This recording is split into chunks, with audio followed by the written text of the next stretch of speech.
Hi friends, இன்றைக்கி நம்ம பார்க்க போகிறது வத்த குழம்பு. தேவையான பொருட்கள்: சின்ன வெங்காயம், பூண்டு, தக்காளி, கொத்தரை வத்தல், அப்புறம் ஒரு லெமன் சைஸ் புளி. அதை இது மாதிரி கரைச்சி எடுத்து வச்சுக்கோங்க. அதுக்கு தேவையான அளவு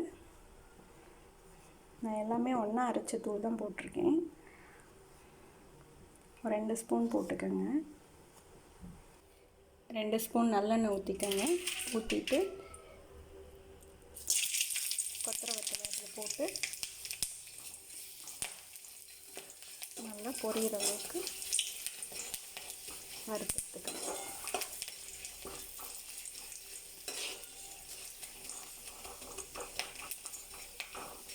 இந்த மாதிரி எல்லாம் பொரிஞ்சதும் நம்ம அந்த குழம்பு வச்சுருக்கோம்ல, அதில் போட்டு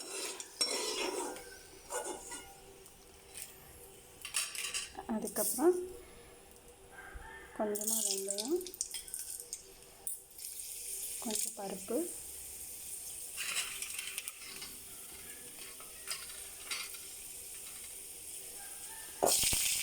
வெங்காயம்,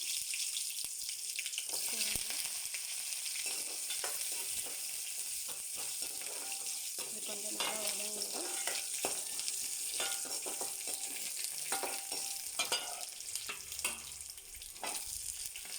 தக்காளி,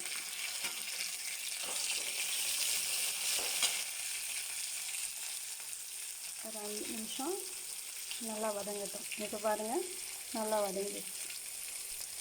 வதங்கினதுக்கப்புறம் நம்ம கரைச்சி வச்சுருக்க அந்த குழம்பு அதில் ஊற்றணும்.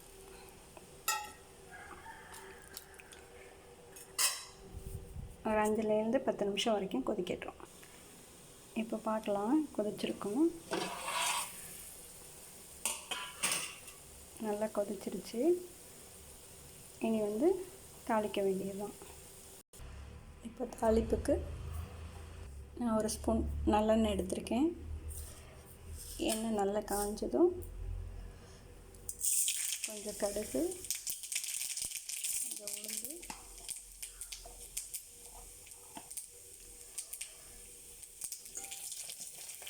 கொஞ்சமாக வடகம்,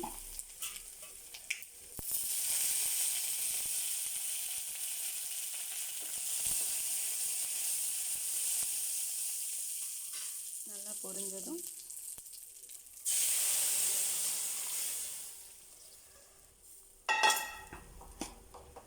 இது ஒரு 2 நிமிஷம் கொதிக்கட்டும்.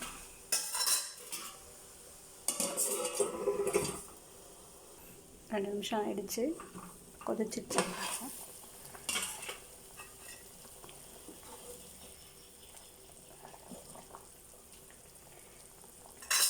இனி ஸ்டவ்வும் ஆஃப் பண்ணிடலாம்.